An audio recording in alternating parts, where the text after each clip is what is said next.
আস্তে আস্তে বাড়বে। ক্লিয়ার? তবে বেস্ট টার্গেট হচ্ছে যদি 1 বছর পর থেকে উইকলি ইনকাম করতে পারেন, তাহলে 2011 সালে আপনি পিএইচডি, 2012 সালের মধ্যে আপনি ডেস্টিনিতে ডায়মন্ড হতে পারবেন।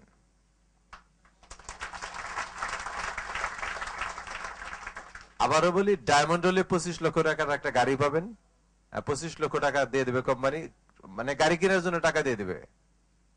আর কোম্পানি আপনাকে বাংলাদেশে অর্থনৈতিকভাবে ফ্রিডম ঘোষণা করবে যে আপনার জীবনে বাংলাদেশ আর কোনোদিন অর্থের কোনো সমস্যা আসবে না।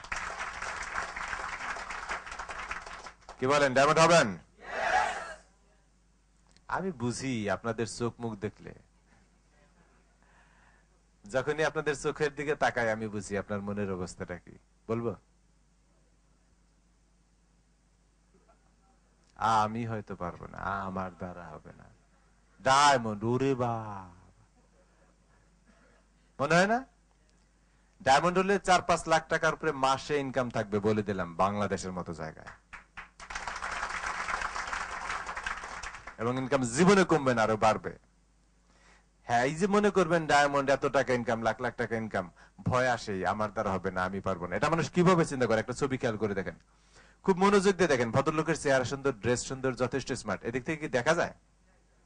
না হলে এদিকে আসেন। আচ্ছা, এই ভদ্রলোকের চেহারা সুন্দর, ড্রেস সুন্দর, যথেষ্ট স্মার্ট, বাট নাকের উপর হাত দিয়ে চিন্তা করা শুরু করছে আমার দ্বারা হবে না, আমি পারবো না। যখন একজন মানুষ চিন্তা করে আমি পারবো না, তার ব্রেন কিন্তু তাকে অনেকগুলো যুক্তি দেয়, লজিক দেয়, কুযুক্তি আর কি, ওজোর দেয় না মানুষ। একটা ইংরেজি ছবি দেখেন, ওজোতের বারে মাথা নিচু হয়ে গেছে।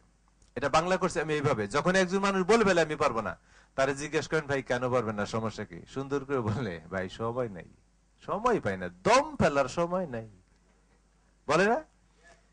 কে বলে বাংলাদেশ সাধারণত এরকম অনেকে বলে আমি তো শহরে থাকি না, আবার এখানে হয়তো বলতে পারে আমি তো কুয়ালালামপুরে থাকি না, আমি দূরে থাকি।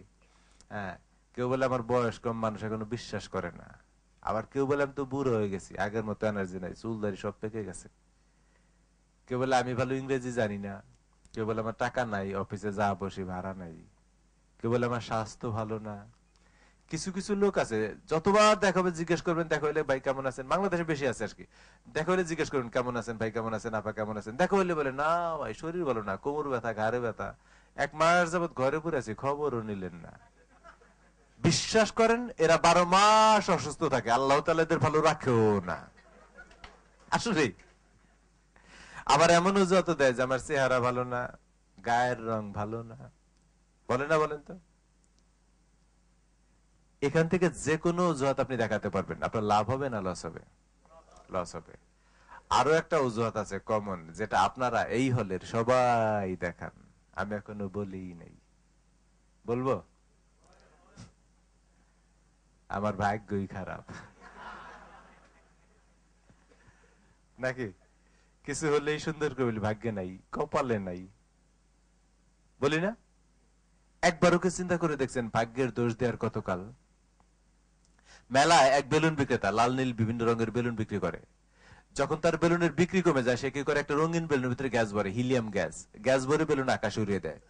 বেলুন যখন আকাশে উড়ে যায়, দূর থেকে বাচ্চারা দেখে দৌড়ে আসে, এসে বেলুন প্রয়োগ করে। এটা হচ্ছে তার বিক্রি বাড়ানোর পলিসি। যতবার বিক্রি কমে যায়, সে একটা একটা বেলুন আকাশে উড়িয়ে দেয়। একদিন একটা বাচ্চা ছেলে পিছন থেকে বেলুন বিক্রেতার শার্ট টেনে ধরে জিজ্ঞেস করছে, বেলুন হলো ভাই, কালো রঙের বেলুনও কি আকাশে উড়ে? আপনারা খেয়াল করে দেখবেন, বেলুন সচরাচর কালো রঙের হয় না। জিজ্ঞেস করছে কালো রঙের বেলুনও কি আকাশে উড়ে? বেলুন হল উত্তর দিচ্ছে, বেলুন তার রঙের জন্য আকাশে উড়ে না। তাহলে বেলুন আকাশে উড়ে কিসের জন্য?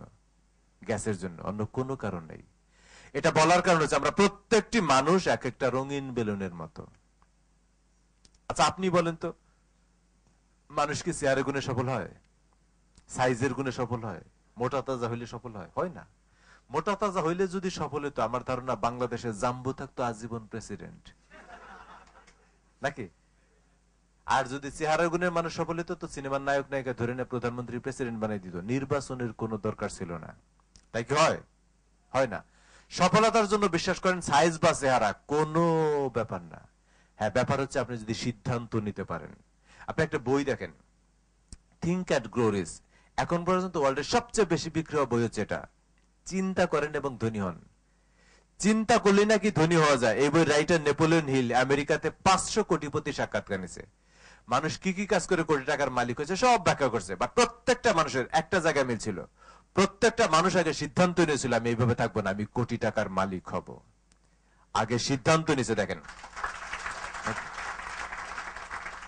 আগে মানুষ সিদ্ধান্ত নিয়েছে এইভাবে থাকবো না, কোটি টাকার মালিক হব। তারপর এক একজন এক একটা কাজ করে কোটি টাকার মালিক হয়েছে।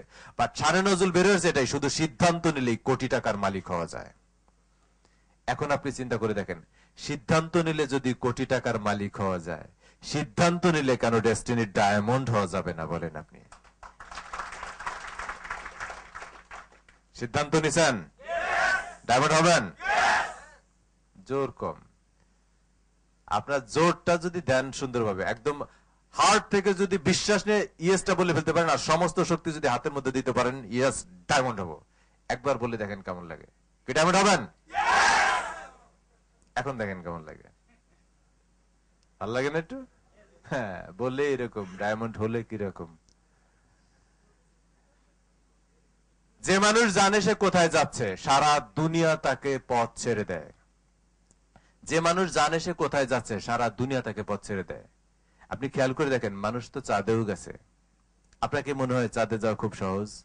হাজারো বাধা আছে, বাট কোনো বাধাই আটকাতে পারেনি। কেন পারেনি? তার ভীষণ ক্লিয়ার ছিল যে আমি চাঁদে যাবই। ভীষণ যদি ক্লিয়ার থাকে, যে কোনো অসম্ভবকে সম্ভব করা যায়। যেরকম অসম্ভবকে সম্ভব করেছিলেন আমেরিকার সর্বকালের সেরা প্রেসিডেন্ট আব্রাহাম লিঙ্কন। আমি কয়েকটা উদাহরণ দিই, একটু খেয়াল করে দেখবেন, চমৎকার কাজে লাগবে আপনাদের। দেখেন, আব্রাহাম লিঙ্কন মাত্র 21 বছর বয়সে ব্যবসা করতে যে ক্ষতিগ্রস্ত হন। 22 বছর বয়সে উনি আইনসভা নির্বাচনে পরাস্ত হন। 24 বছর বয়সে ব্যবসা আবার ক্ষতিগ্রস্ত হন। 26 বছর বয়সে তার স্ত্রী মারা যান। 34 বছর বয়সে উনি কংগ্রেসের নির্বাচনে পরাস্ত হন। 45 বছর বয়সে উনি সাধারণ নির্বাচনে ব্যর্থ হন। 47 বছর বয়সে উনি ভাইস প্রেসিডেন্ট হওয়ার চেষ্টা ব্যর্থ হন। 49 বছর বয়সে উনি সিনেটের নির্বাচনে ব্যর্থ হন। ফাইনালি দেখেন প্রেসিডেন্ট হিসেবে নির্বাচিত হন 52 বছর বয়সে। দেখছেন আপনি, একজন মানুষ জন্মের পর থেকে 49 বছর পর্যন্ত প্রত্যেকটি জায়গায় ব্যর্থ হয়েছেন, বাট হাল ছেড়ে দেননি। উনি একটা বিষয় জানতেন এবং বিশ্বাস করতেন, পরাজয় মানেই সমাপ্তি নয়, যাত্রা একটু দীর্ঘ হওয়া মাত্র। পরাজয় মানেই সমাপ্তি নয়, যাত্রা একটু দীর্ঘ হওয়া মাত্র। আজকে আপনি 10 জন গেস্টের কাছে গেছেন, একজনও জয়েন করে নাই, তার মানে এই নয় যে আপনার ব্যবসা বন্ধ। তার মানে এই যে আপনার পিএইচডি তে বা ডায়মন্ড হতে সময়টা একটু বেশি লাগলো, আর কোনো কারণ নাই। আমি কি বুঝাইতে পারলাম? আব্রাহাম লিঙ্কনের জীবনে আর একটা অংশ একটু শুনেন, আরো চমৎকার করে ইয়েস বলতে পারবেন। আব্রাহাম লিঙ্কনের ছোটবেলা কিন্তু অনেক কষ্টের ছিল। আপনারা হয়তো অনেকে জানেন, আব্রাহাম লিঙ্কন মা বাবা হারানোর পর একটা বাসায় কাজ করে খেতেন, একটা বাসায় আশ্রিত ছিলেন। যে বাসায় থাকতেন ওই বাসার মালিক ছিলেন একজন ভদ্রমহিলা। তার বাসায় একদিন লিঙ্কনের সমবয়সী কিছু ছেলে মেয়ে আসছে বেড়াতে। ভদ্রমহিলা সবাইকে ডেকে ডেকে জিজ্ঞেস করেছিলেন, বাবা তোমরা বড় হয়ে কে কি হতে চাও?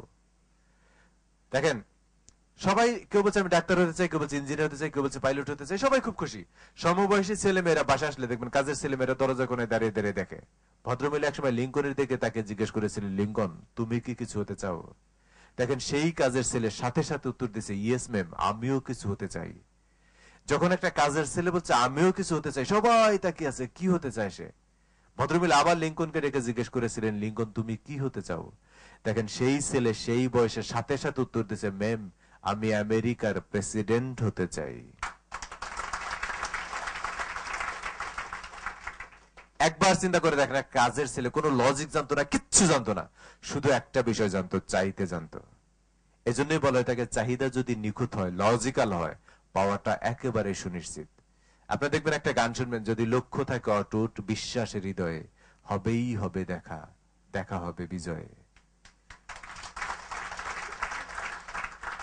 একবার চিন্তা করে দেখেন, একটা কাজের ছেলে যদি আমেরিকার মতো দেশের সর্বকালে সেরা প্রেসিডেন্ট হতে পারে, আপনি কেন ডায়মন্ড হতে পারবেন না, যেখানে 40 জন ডায়মন্ড হয়ে গেছে? কি কম আছে আপনার বলেন তো?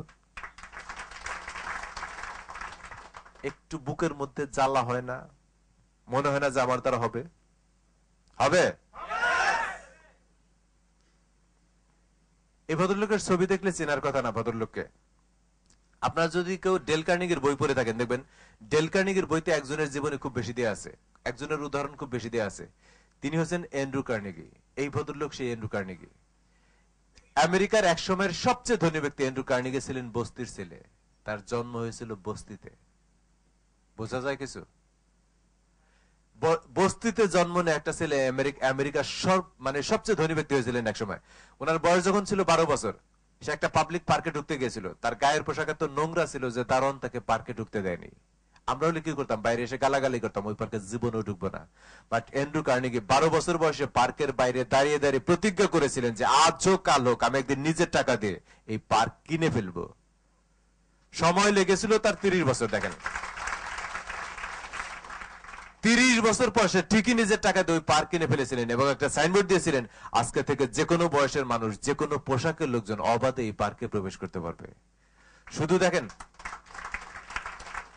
শুধু পার্ক কিনে ক্ষান্ত হননি, তিনি হয়েছিলেন তার সময়ের আমেরিকার মতো দেশের সবচেয়ে ধনী ব্যক্তি। অথচ জন্ম হয়েছিল কোথায়? বস্তিতে। আপনি কি তার চেয়ে, প্রত্যেকটা মানুষ ওনার চেয়ে ভালো অবস্থানে নাই? তো আপনি কেন ডায়মন্ড হতে পারবেন না বলেন? আপনি যদি বলতেন, আপনাকে যদি বলা হয়তো বাংলাদেশের সেরা ধনী হন, তখন আপনি বলতেন না আমার দ্বারা হবে না।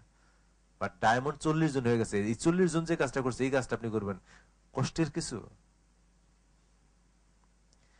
এই ভদ্রলোকের ছবি দেখলে চেনার কথা না। আপনারা ভদ্রলোকের নাম শুনলে বুঝবেন। হুন্দাই কর্পোরেশনের নাম তো জানেন। ভদ্রলোক হুন্দাই কর্পোরেশনের প্রতিষ্ঠাতা, দক্ষিণ কোরিয়ার সবচেয়ে ধনী ব্যক্তি। দক্ষিণ কোরিয়ার সবচেয়ে ধনী ব্যক্তি হুন্দাই কর্পোরেশনের প্রতিষ্ঠাতা জুং জু জুং একসময় কৃষি শ্রমিক ছিলেন, অন্যের জমিতে দিন মজুরের কাজ করতেন। আপনারা দেখেন নাই গ্রামে কামলা দেয় মানুষ আরেকজনের জমিতে? সেই কাজ করতেন যে ভদ্রলোক, সে এখন দক্ষিণ কোরিয়ার মতো দেশের সবচেয়ে ধনী ব্যক্তি। কি মনে হয়, ব্যবসা হবে? ডায়মন্ড হবেন? হবে কিছু কিছু, তারপরে অত জোর নাই। তবে এখন যতটাই জোর পার না কেন, আমি জানি বাইরে গেলে আবার চিন্তা করবেন ডায়মন্ড, ওরে বাবা। রাতের বেলা ঘুমাইতে গেলে আবার মনের মধ্যে ভয় আসবে। এই ভয়গুলোকে আমি তুলনা করি সার্কাসের হাতির সাথে। আপনি একটু খেয়াল করে দেখেন, আপনারা কি সার্কাস দেখছেন? অনেকে বড় বড় হাতি দিয়ে অনেক খেলা দেখায়, দেখছেন? কোনদিন খবর নিছেন কিভাবে সম্ভব? সার্কাস দলের লোকজন যে কাজটা করে দেখেন, যখন হাতি ছোট্ট থাকে তাকে বন থেকে ধরে নিয়ে এসে ছোট্ট একটা শিকল দিয়ে, লোহার শিকল দিয়ে বেঁধে রাখে যাতে সে পালাতে না পারে। এখন হাতি শিশু তো এভাবে থাকতে পারে না, এই শিকলের দূরত্ব হচ্ছে 6 ফিট। 6 ফিট একটা লোহার শিকল দিয়ে বেঁধে রাখে। হাতি শিশু দৌড়িয়ে পালাতে যায়, যখন পালাতে যায় 6 ফিট পর্যন্ত যেতে পারে, তার গায়ে অত শক্তি থাকে না ওই শিকল ছেঁড়ার মতো। প্রচন্ড রকম চেষ্টা করে, ভেঙে চুরে ফেলতে চায়।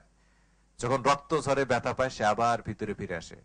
কয়েকদিন পর যখন ঘাস শুকিয়ে যায়, সে আবার চেষ্টা করে, ওইদিকে 6 ফিট, এদিকে 6 ফিট, চতুর্দিকে 6 ফিটের বাইরে যখন সে কোনোভাবে যেতেই পারে না, তখন সে ধরে নেয় আমি 6 ফিটের বাইরে জীবনে কোনোদিন যেতে পারবো না। এই জীবনটাকে সে মেনে নেয়। এভাবেই সে বড় হতে থাকে। বড় হতে হতে একটা সময় যখন পূর্ণ বয়স্ক হয়, যখন এরকম 10টা 20টা লোহার শিকল ছেঁড়া মতো শক্তি গায়ে হয়, তাকে যদি সামান্য একটা ছাগল বাঁধা রশিদেও বেঁধে রাখে, হাঁটতে গেলে যখনই পায়ে টান লাগে সে আবার ভিতরে ফিরে আসে। এমন অনেক সময় দেখা গেছে হাতিকে আর বাঁধতে হয় না। কোথাও নিয়ে যদি খুঁটি গেড়ে রেখে দেয়, হাতি তার চারপাশে 6 ফিটের ভিতর ঘুরতে থাকে। সবচেয়ে দুঃখজনক ঘটনা ঘটে, সার্কাস দলে যদি কখনো আগুন লাগে, সবার আগে এই হাতি পুড়ে মারা যায়। কারণ কি জানেন? এই হাতি পালানোর কোনো চেষ্টা করে না। সে তো জানে আমি পালাতেই পারবো না, তো চেষ্টা করে লাভ কি? একবার চিন্তা করে দেখেন, এই হাতি জানলো না তার শরীরকে অসীম শক্তি স্বয়ং সৃষ্টিকর্তা দিয়েছিলেন। আমি কি বুঝাইতে পারলাম কিছু? আপনি আরেকটা ছবি দেখেন, তাহলে আরো বুঝবেন। বাঘ, এটা কিন্তু জীবন্ত বাঘ। এখন এরকম একটা জীবন্ত বাঘের গলা ধরে ছবি তুলবো, আমারও তো সাহস নাই। আমি এই ছবিগুলো তুলছিলাম থাইল্যান্ডে। কিভাবে তুলছি তা বললে বুঝবেন। থাইল্যান্ডে আমি জায়গায় দেখছি, এক পাশে হচ্ছে বাঘের রুম, আর এক পাশে শুকুরের রুম। বাঘের যখন বাচ্চা হয়, বাঘের বাচ্চাকে দেয় শুকুরের রুমে, শুকুরের বাচ্চাকে দেয় বাঘের রুমে, বাচ্চা ট্রান্সফার করে। এখন বাঘ যদি শুকুরের বাচ্চাকে খেয়ে ফেলে, যার জন্য বাঘের চামড়া দিয়ে বানানো ড্রেস, পুতুলের ড্রেসের মতো এটা শুকুরের বাচ্চাকে পরিয়ে দেয়। বাঘ এটাকে নিজের বাচ্চার মতো লালন পালন করে। আর এটা বড় হয়ে বাঘের মতো সাহসী হয়, এটার আশেপাশে যাওয়া যায় না। আর যেটা অরিজিনাল বাঘের বাচ্চা, যেটা শুকুরের সাথে বড় হয়, ওটা বড় হয়ে এরকম বিড়ালের মতো পড়ে থাকে। এটারে দিয়ে যা খুশি করেন কিচ্ছু বলে না। কেন বলে না জানেন? কারণ সে ভুলে যায় সে যে বাঘের বাচ্চা, বাঘ সেটা জানেও না। আমরা যারা বাংলাদেশের মানুষ, আমরা যে আশরাফুল মাখলুকাত, সৃষ্টিকর্তার সর্বশ্রেষ্ঠ সৃষ্টি, আমরা মনে রাখি বলেন তো, এই পৃথিবীর যা কিছু সৃষ্টি কার জন্য? মানুষের জন্য। মানুষ 1 লাখ 2 লাখ টাকা ইনকাম করে না, মানুষ গাড়িতে উঠে না, বলেন তো। তো আপনি করবেন না কেন? এখন আপনি যদি বলেন এইসব আমার জন্য না, আপনি হিসেব করে দেখেন, আপনি তো মানুষের মধ্যেই বললেন না। এখন কেমন লাগে? বোঝা যায় কিছু? ব্যবসা হবে? কিছুটা জোর বাড়ছে। আচ্ছা, এবার আরেকটা জীবনী বলি আমি। একটা রাখাল বালকের খুব সত্য একটা ঘটনা বলি, বাংলাদেশের একটা কাহিনী, একটু মনোযোগ দিয়ে দেখেন। আমি বলবো প্রত্যেকটা মানুষ চমৎকার একটা সিদ্ধান্ত নিতে পারবেন ওনার জীবনী দেখে। খুব খেয়াল করে দেখেন। ক্লাস 3 উঠে বাচ্চা একটা ছেলে বই কেনার অভাবে, বেতন দেওয়ার অভাবে পড়াশোনা বন্ধ হয়ে যায়। এখন তো প্রাইমারি স্কুলে পড়লে গভর্নমেন্ট উল্টা টাকা দেয়, তাই না? একটা মাসের সময় কিন্তু প্রাইমারি স্কুলে বেতন দিতে হতো। সেই অল্প পয়সা বেতন দেওয়ার অভাবে ক্লাস 3-তে একটা বাচ্চা ছেলের যখন পড়াশোনা বন্ধ হয়ে যায়, তাহলে বুঝেন কত দরিদ্র ছিল। এরপর সে কি করতো? তার বড় ভাইয়ের সাথে সারাদিন মাঠে গরু ছাগল চড়াতো রাখাল বালক হিসেবে। সারাদিন গরু রাখতো, বিকেল বেলা দুধ বিক্রি করে কোন রকম চলতো। অল্প কিছুদিন পর মাত্র 8 টাকা দিয়ে সে একটা পান বিড়ির দোকান দেয়।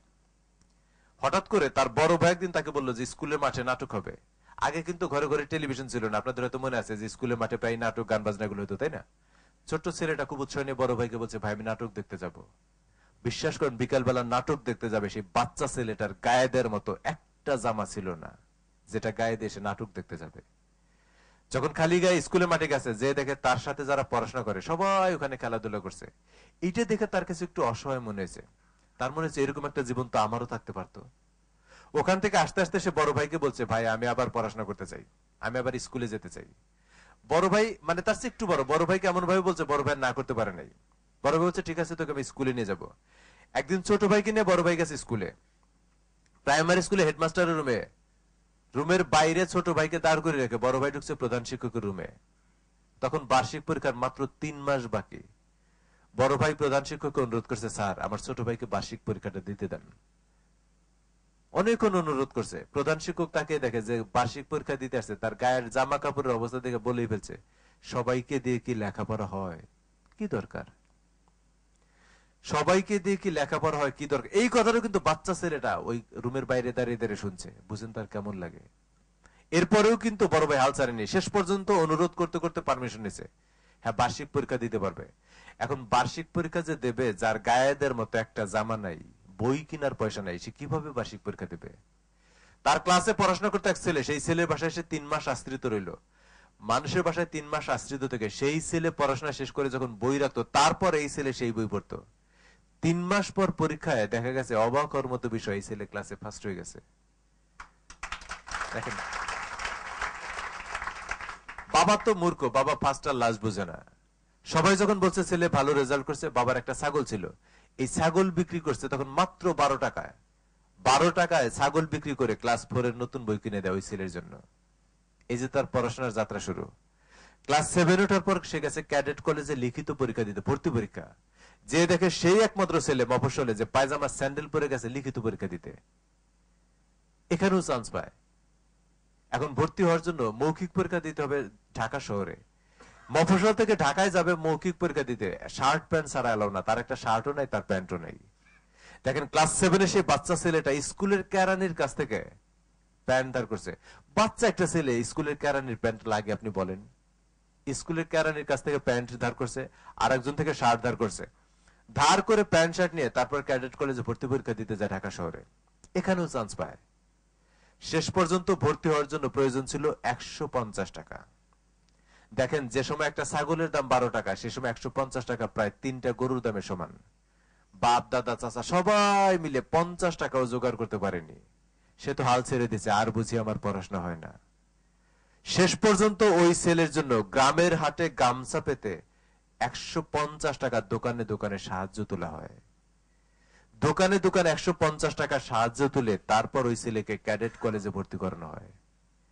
দেখেন, সেই গ্রামের ঘাটে গামছা পেতে 150 টাকা সাহায্য তুলে ক্যাডেট কলেজে ভর্তি করানো সেই ছেলেটা, যার গায়ে দেওয়ার মতো একটা জামা ছিল না, ক্লাস 3-তে যার বেতন দেওয়ার অভাবে পড়াশোনা বন্ধ হয়ে গেছে, সেই ছেলে, সেই রাখাল বালক, বাংলাদেশ ব্যাংকের বর্তমান গভর্নর ডক্টর আতিউর রহমান।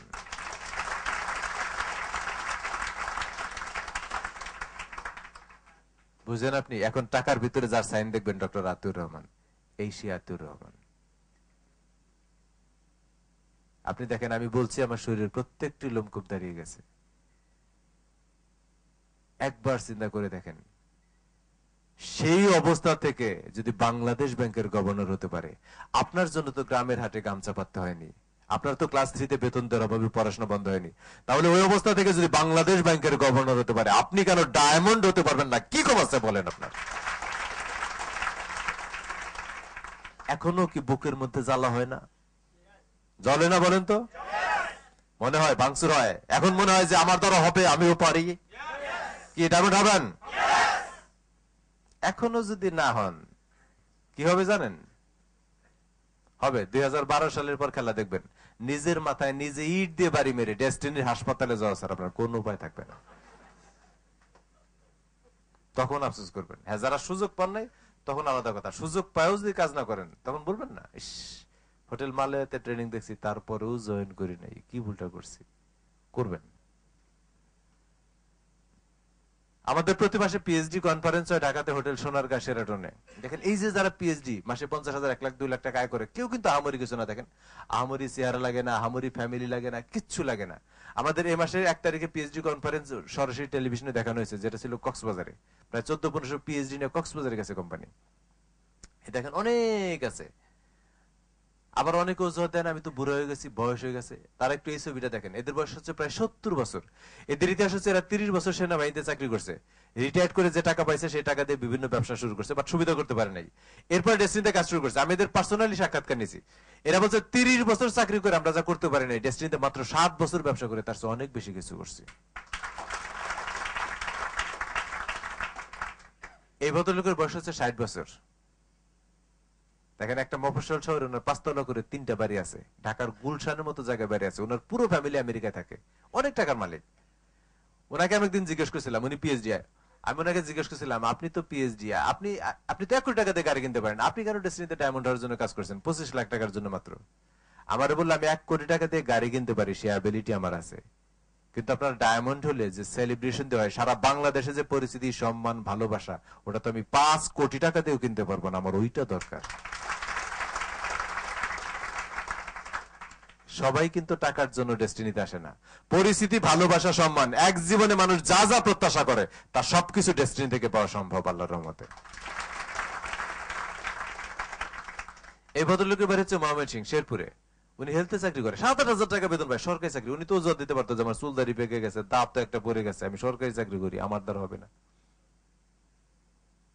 এই ভদ্রলোকের বাড়ি হচ্ছে খুলনা চিতলমারি। উনি একটা বেসরকারি রেজিস্টার্ড কলেজে শিক্ষকতা করতো, 1700 টাকা বেতনে চাকরি করতো। দেখেন যখন জয়েন করছে তখন ওই কলেজ থেকে সে বেতন পাইতো মাত্র 1700 টাকা। উনি বলছে যে আমি যদি মাত্র 2000 টাকা ইনকাম করতে পারি, এই জন্য ডেস্টিনিতে জয়েন করছিলাম, অথচ তারও এখন মাসে 1 লাখ টাকার উপর ইনকাম। আমি কয়েকদিন আগে, এই গত সপ্তাহে আমি মুন্সিগঞ্জ গেছি একটা সেলিব্রেশন প্রোগ্রামে। এই ছেলে মাত্র 21 বছর বয়স, ইন্টারমিডিয়েট পাস করে কেবল বিবিএ তে ভর্তি হয়েছে, আইএ পাস করে ভর্তি হয়েছে, মাসে 50,000 টাকার উপর ইনকাম করে। দেখেন 21 বছরের একটা ছেলে। চিন্তা করছেন আপনার এলাকায় যদি ছোট ভাইটা এরকম থাকে, ইন্টারমিডিয়েট পাস করছে বা পড়াশোনা করে ডিগ্রি অনার্স, আপনি জোর করে হলেও তার ডেস্টিনিতে জয়েন করে দেন, কাজে লাগবে। ওনার বাড়ি হচ্ছে রংপুরে। আপনার অনেক গ্রামে থাকে, অজুহাত দেয় যে আমি তো শহরে থাকি না। রংপুর শহর থেকে 40 কিলোমিটার যায় ভদ্রলোক বাসে, বাস থেকে নেমে 7 কিলোমিটার যায় ভাড়া মোটরসাইকেলে পিছনে চড়ে, তারপর 3 কিলোমিটার হেঁটে যায়। এত দূরে গ্রামের বাড়ি। একটা বেসরকারি প্রাইমারি স্কুলের শিক্ষক, 1900 টাকা বেতন পায়। আর ডেস্টিনি থেকে সরকারকে এখন ট্যাক্স দেয় প্রতি মাসে 4000 টাকার উপরে। দেখছেন ওনার বাড়ি হচ্ছে চট্টগ্রামে। এক কাউমি মাদ্রাসা থেকে পাশ করে মাত্র 800 টাকা বেতন একটা মসজিদে চাকরি করতো, মাত্র 800 টাকা বেতনে। জয়েন করার পর 2.5 বছর সময় লাগছে তার পিএইচডি তে, 2.5 বছর পর এখন মাসে 1 লাখ টাকার উপর ইনকাম।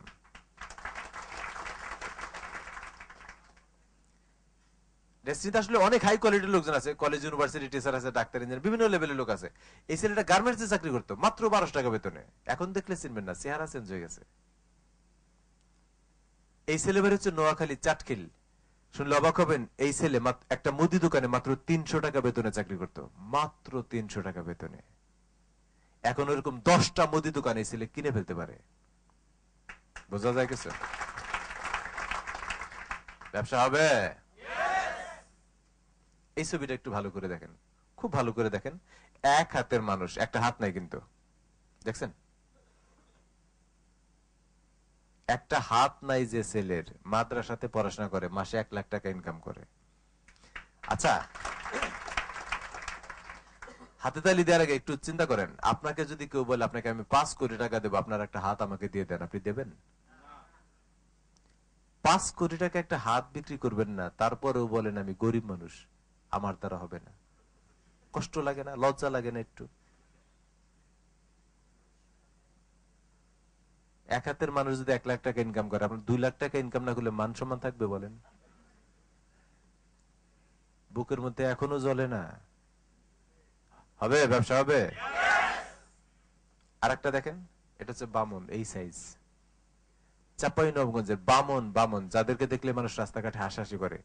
কক্সবাজারে আমি তো ফ্যামিলি নিয়ে গেছি, দেখি সে ওই রাস্তা দিয়ে যায়, তা আমি গাড়ি থামে, ড্রাইভারে বলছি গাড়ি থামো, গাড়ি থামে ওরে উঠাইছি আমার পাশে, আমার ছেলে কোলে বসা, আমার ছেলে বয়স 4 বছর। তো ওরে যখন উঠাইছি, ও তো বাচ্চাদের ড্রেস পরে, এতটুকু। আমার ছেলে জিজ্ঞেস করতে, এই তোর নাম কি? মানে সে মনে করছে তারই সমবয়সী। আমি বললি বাবা এটা তুই, এটা আঙ্কেল, আঙ্কেল বললো। বোঝা গেছে?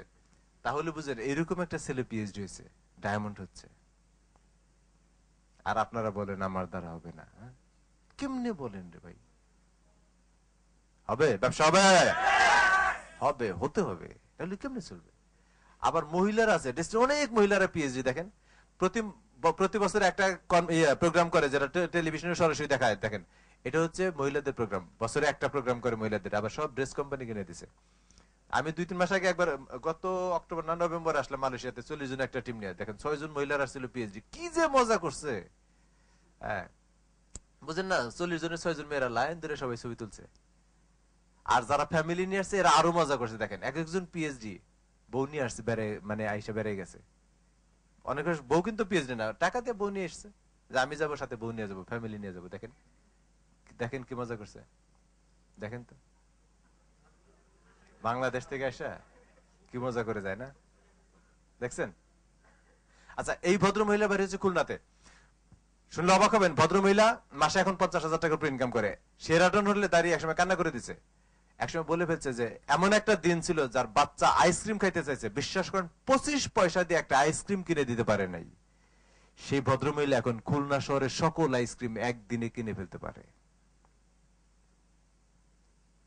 এই ভদ্রমহিলার বাড়ি হচ্ছে জয়পুরহাট। দেখেন বোরকা টোরকার অবস্থা দেখলে বুঝবেন ফ্যামিলির অবস্থা কিরকম। দেখেন যখন জয়েন করছে, বা মানে পুরো ফ্যামিলি, শ্বশুর শাশুড়ি পর্যন্ত নিষেধ করছে, বিবাহিত ভদ্রমহিলা। আর এখন ওই ফ্যামিলিতে সবচেয়ে বেশি আদর যত্ন ওনার, কারণ তার ইনকাম মাসে 50,000 টাকা। কিছু ইয়াং মেয়ে আছে, 18-19 বছরের কিছু মেয়ে আছে, দেখেন একদম 18 ছাত্রী, পড়াশোনা করে। গত মাসে ফেনীতে প্রোগ্রাম করলাম, এই মেয়ে মাত্র ডিগ্রি পরীক্ষা দিছে, মাত্র ডিগ্রি পরীক্ষা দিছে, পিএইচডি হয়ে গেছে। আর এরা বলে কোন মেয়ে যদি 50,000 1 লাখ টাকা ইনকাম করে, বলেন তো তাদের অবস্থা কি? বিয়েতে যৌতুক লাগবে? ছেলেরা উল্টা যৌতুক দিয়ে বিয়ে করবে। হ্যাঁ, এরপর আসেন জাকির ভাইয়ের ছবি হবে মাঝে মাঝে দেখাই, দেখেন এটা কিন্তু একটা রেকর্ড, মূলত দেশের বাইরে থেকে কাজ করে পিএইচডি হওয়া। ইদানিং দুবাইতে পিএইচডি হচ্ছে, সৌদিতে পিএইচডি হচ্ছে, কুয়েতে পিএইচডি হচ্ছে, আরো বেশ কিছু জায়গায় কিন্তু পিএইচডি বের হচ্ছে। সব জায়গায়, আপনি মনে করেন শুধু মালয়েশিয়াতে হয়, সব জায়গায়। কিছুদিন আগে আমি ইতে গেলাম, লন্ডন এক ছেলে 4 সাইকেল করছে, তার সেলিব্রেশন দিলাম আমরা মহানগর নাট্যমঞ্চে। একটা ছাত্র পড়াশোনা করে লন্ডনে, 4 সাইকেল করে বলছে সে, মানে 4 সাইকেল পর সেলিব্রেশন নিতে আসছে, ইতে বাংলাদেশে চলে গেছে। এরপর আসেন আজকের সেলিব্রিটি পিএইচডি, যার জন্য আমরা এত আয়োজন করে যাচ্ছি নাকি। দেখা যাক সেই ভদ্রলোককে, এনামুল হক। এনামুল কই? আরে ভাই একটু জোরে দেন না, আজকে সেলিব্রিটি।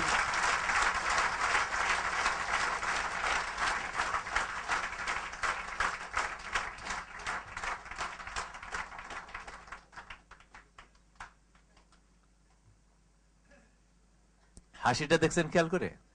আপনারা যারা ওনারে কাছে থেকে দেখছেন, 3-4 বছর আগে দেখছেন, 5 বছর আগে দেখছেন, আর এখন দেখেন, হাসিটার মধ্যে পার্থক্য আছে না? আর একটু পর মঞ্চে যখন কথা বলবে তখন আরেকবার দেখেন। তা আপনি নিজের চেহারা এখন আয়নাতে দেখেন, আর 5 বছর পর একবার দেখেন, নিজেই তো নিজের চিনবেন না। ক্লিয়ার? এরপর আসেন 40 জন আছে ডায়মন্ড, যাদেরকে গাড়িগুলো দেওয়া হয়ে গেছে। গাড়িগুলো কিন্তু খারাপ না। বাংলাদেশে বিশ্বাস করেন একটা নোয়া গাড়ি নিয়ে যদি চলা যায় 1 লাখ 2 লাখ টাকা মাসে ইনকাম থাকলে রাজার হালে চলা যায়, কি লাগে বলেন তো? এই যে যারা ডায়মন্ড দেখেন, আহামরি চেহারা লাগে না, আহামরি ফ্যামিলি লাগে না, কিচ্ছু লাগে না। দেখেন দেখেন তো যারা ডায়মন্ড কত আছে, বোঝা যায় কিছু? মহিলারাও ডায়মন্ড দেখেন, উনি আবার 3 সেন্টারে ডায়মন্ড, অনেক আছে এরকম। দেখেন দেখেন তো হাসিগুলো কি প্রাণবন্ত, দেখছেন? এটা ছিলেন 25 লক্ষ টাকার চেক যখন দিছে খারাপ লাগে না নিতে। এখন ঘটনা হচ্ছে দেখেন 25 লক্ষ টাকা ইনকাম করা এটা কিন্তু একরকম ব্যাপার, আর একটা কাজের স্বীকৃতি হিসেবে 25 লক্ষ টাকা যখন পায় মানুষ, যত টাকাই থাক না কেন, যে 25 লক্ষ টাকা একটা স্বীকৃতি, এটা কিন্তু বিশাল একটা বিষয় নাকি? খারাপ লাগে না? ভালোই লাগে, ইচ্ছা লাগে না? এই যে যারা ডায়মন্ড দেখেন অনেক আছে।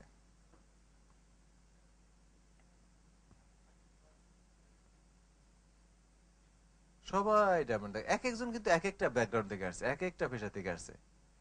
দেখেন কম্পিউটার ইঞ্জিনিয়ার ছেলে, সিএ ফার্মের স্টুডেন্ট আছে সর্বশেষ।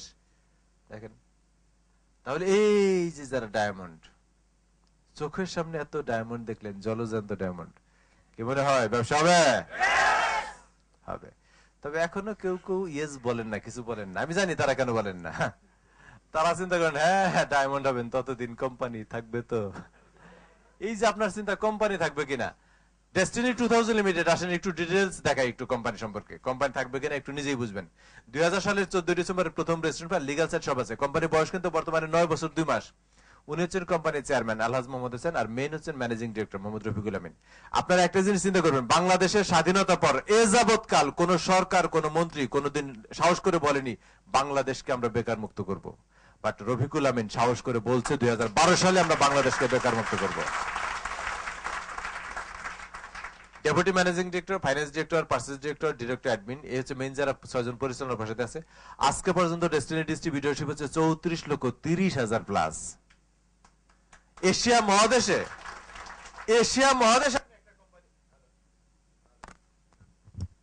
হ্যালো, এশিয়া মহাদেশ আপনি একটা কোম্পানি পাবেন না যেখানে 34 লক্ষ লোক কাজ করে, ডেস্টিনিতে করে।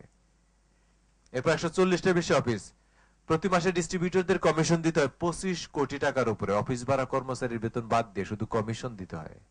চিন্তা করছেন আপনি? ডেস্টিনি এখন একটা কোম্পানি না, ডেস্টিনি এখন গ্রুপ। আর ডেস্টিনি গ্রুপের আছে বর্তমানে 19টি সহযোগী প্রতিষ্ঠান। ডেস্টিনি গ্রুপের 19টা কোম্পানি কোটি কোটি টাকা করে খরচ করে করা যায়। আর উনি হচ্ছেন ডেস্টিনি গ্রুপের প্রেসিডেন্ট, সাবেক সেনাবাহিনী প্রধান lieutenant general M Harun Rashid. দেখেন বীর প্রতীক, উনি আবার স্পেশালি এখন ট্রেনিং করায়। আর আমাদের নিজস্ব দৈনিক পত্রিকা আছে দৈনিক ডেস্টিনি, আমাদের নিজস্ব টেলিভিশন চ্যানেল আছে বৈশাখী। বৈশাখীকে কিন্তু একেবারে নতুন আঙ্গিকে সাজানো হচ্ছে, একদম নতুন আঙ্গিকে। অলরেডি বাংলাদেশে এখন যদি কেউ খবর দেখতে চায়, খবর দেখার জন্য এটিএন ছেড়ে বসে থাকে। এটিএন এর খবর সবচেয়ে ভালো। এটিএন এর খবরের দায়িত্বে ছিলেন মঞ্জুরুল আহসান বুলবুল, তাকে অলরেডি 4 দিন আগে সে বৈশাখী চ্যানেলে জয়েন করছে।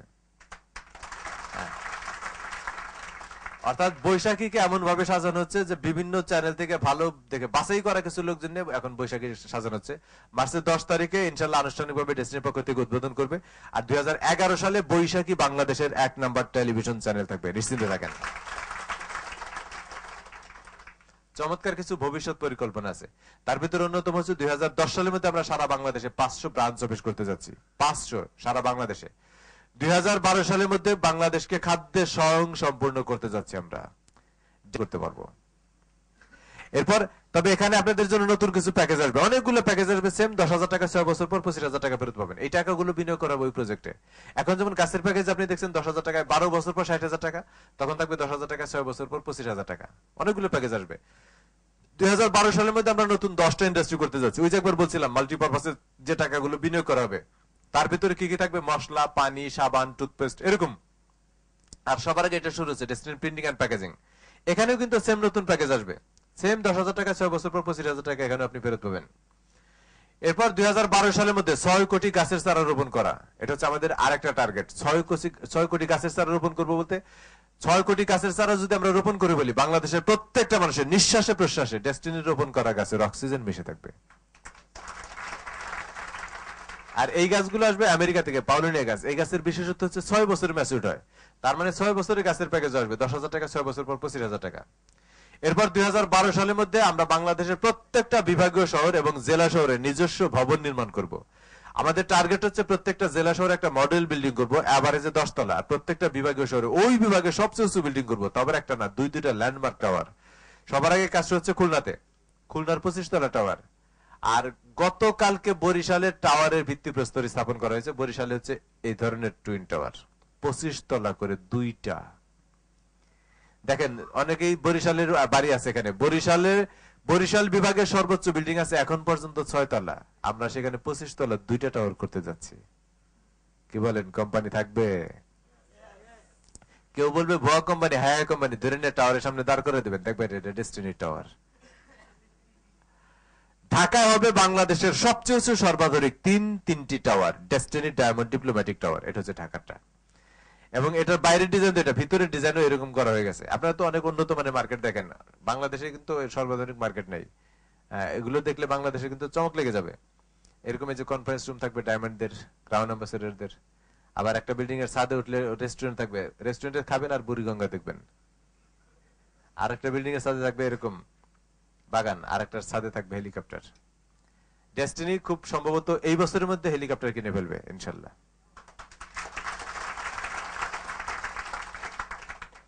কি মনে হয়? এরপর ঢাকার কল্যাণপুরে যদি আপনারা এতে কেউ যে থাকেন, আপনাদের আত্মীয় যে থাকে, দারুস সালামের ওখানে গেলে দেখবেন 63 কাটা জায়গা কিনছে, এরকম সাইনবোর্ড দেওয়া হয়েছে। এরকম 3টি টাওয়ার করা হচ্ছে এবং এমডি প্ল্যান করে যাচ্ছে এখানে হাসপাতাল করা যায় কিনা। এরকম 3টা টাওয়ার হবে, 20 তলা করে 3টা, কিনা হয়ে গেছে। কক্সবাজারে বাংলাদেশের প্রথম আন্তর্জাতিক মানে 5 স্টার বিচ হোটেল নির্মাণ করতে যাচ্ছে আমরা। বিচ হোটেল হচ্ছে নামলেই বিচ। অনেকে তো রিক্সা দিয়ে হেঁটে যায়, মানে রিক্সা দিয়ে যায় বা হেঁটে যায় বিচে, হোটেলে থেকে। আর এটা একদম সাথে সাথে বিচ, হোটেলের সামনে বিচ। এটা হচ্ছে কক্সবাজার। এটা 6 তলা কমপ্লিট হয়ে গেছে। আর এই বছরের ভিতরে পুরোটা কমপ্লিট হয়ে যাবে 9 তলা। কি মনে হয়? ক্রাউন প্যাসিফিক বিচ হোটেল এটার নাম। এরকম একটা হোটেল কি 1-2 দিনের জন্য করে? আর ডিস্ট্রিবিউটররা যতদিন যাবে, আপনি যখনই আপনি কক্সবাজারে যাবেন, এই হোটেলে যখন থাকবেন, শুধু কার্ড দেখাবেন যে আমি ডেস্টিনি ডিস্ট্রিবিউটর, আপনি ডিসকাউন্ট পাবেন। যতবার যাবেন ততবার ডিসকাউন্ট পাবেন, আজীবন ডিসকাউন্ট পাবেন।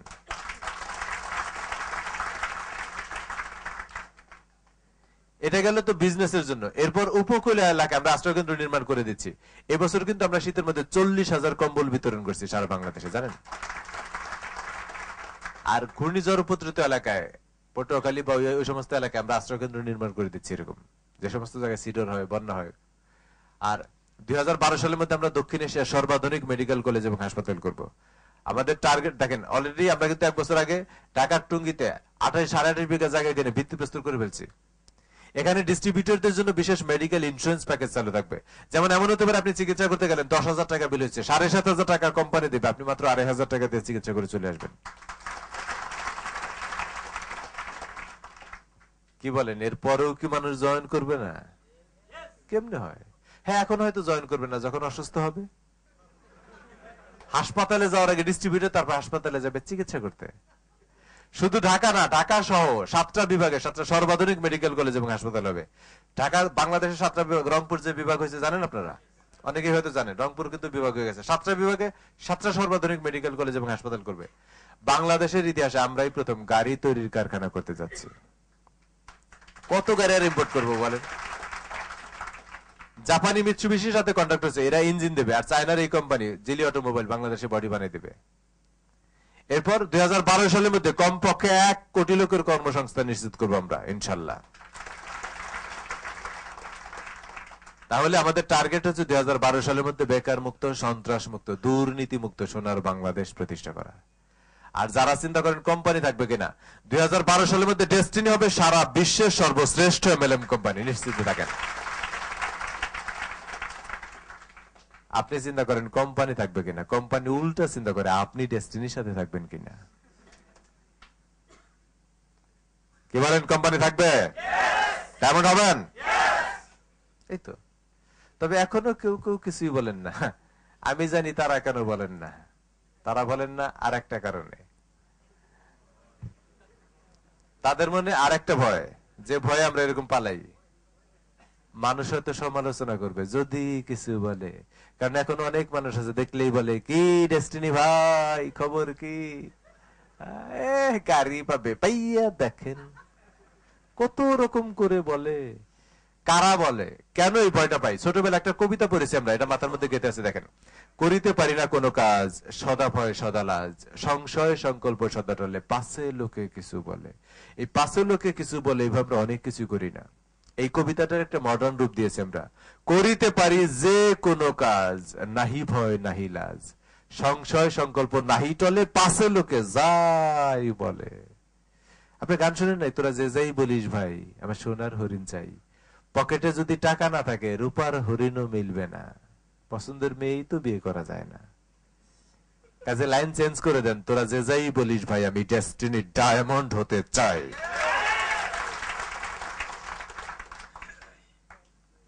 সমালোচনা কারা করে? অপ্রিয় হলেও সত্য কথা জেনে রাখেন, আপনার আত্মস্বজন বন্ধু বান্ধব এরাই সমালোচনা করবে। একটাই কারণ, সমালোচকরা কোনোদিন আপনার ভালো চাইবে না। আপনি বাড়ি গাড়ি করবেন, ডায়মন্ড হবেন, লক্ষ লক্ষ টাকা আয় করবেন, এটা অনেকেই সহ্য করবে না। বুঝাইতে পারলাম আমি কিছু? এই ভদ্রলোকের ছবি দেখলে হয়তো চিনবেন না। বর্তমান বিশ্বের সর্বশ্রেষ্ঠ ধনী ব্যক্তিকে, বিল গেটস। দ্বিতীয় ধনী ব্যক্তিকে, এই ভদ্রলোক হচ্ছেন দ্বিতীয় ধনী ব্যক্তি, ওয়ারেন বাফেট। বিল গেটসের পরে যার অবস্থান দেখেন, বিশ্বের দ্বিতীয় ধনী ব্যক্তি ওয়ারেন বাফেট মাত্র 14 বছর বয়সে সংবাদপত্র বিক্রি করা অর্থ দিয়ে ব্যবসা শুরু করেছিলেন। আজকে সে বিশ্বের দ্বিতীয় শ্রেষ্ঠ ধনী। বোঝা যায় কিছু? আর আপনারা 2-3 লাখ টাকা ইনভেস্ট করে খরচ করে চলে আসছেন, মালয়েশিয়া আসছেন। তাহলে ওই অবস্থা থেকে এই অবস্থায় যেতে পারে, আর আপনি পারবেন না। উনি কি বলছে জানেন? ওনার জীবনে বহু সমালোচনা আসছে, অনেক সমালোচনা আসছে। উনি একটা কথা খুব সুন্দর ভাবে বলছে, যেটা আমার খুবই ভালো লাগছে, যার জন্য এই সময় এই ছবিটা দেখানো। কে কোথায় কি বলে সেটা শুধু শুনে যান, তবে নিজের যেটা ভালো লাগে সেটাই শুধু করে যান। বোঝা গেছে কিছু? কে কোথায় কি বলে সেটা শুধু শুনে যান, আপনি শুনবেন, প্রতিবাদ করবেন না। আর নিজের যেটা ভালো লাগে, ভালো বুঝবেন, সেটাই শুধু করবেন। ক্লিয়ার? সমালোচনা কান দেন না, একদম চোখ কান বন্ধ করে রাখেন। তাদের দিকে তাকাবেন না, তাদের সাথে কথাও বলবেন না। শুধু একটা জিদ রাখেন, ব্ল্যাক লিস্ট করে রাখেন কে কে সমালোচনা করে। দাঁত ভাঙা জবাব দিতে হবে ডায়মন্ডের গাড়ি নিয়ে। তারপর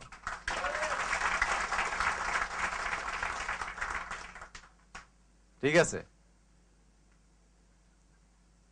আসেন, আপনি একবার চিন্তা করে দেখেন তো, আপনার, আচ্ছা, আপনাদের আত্মীয় স্বজনের মধ্যে দেশে যেটা হয়, দেশে এখন হয়তো অনেকেই বুঝবেন না,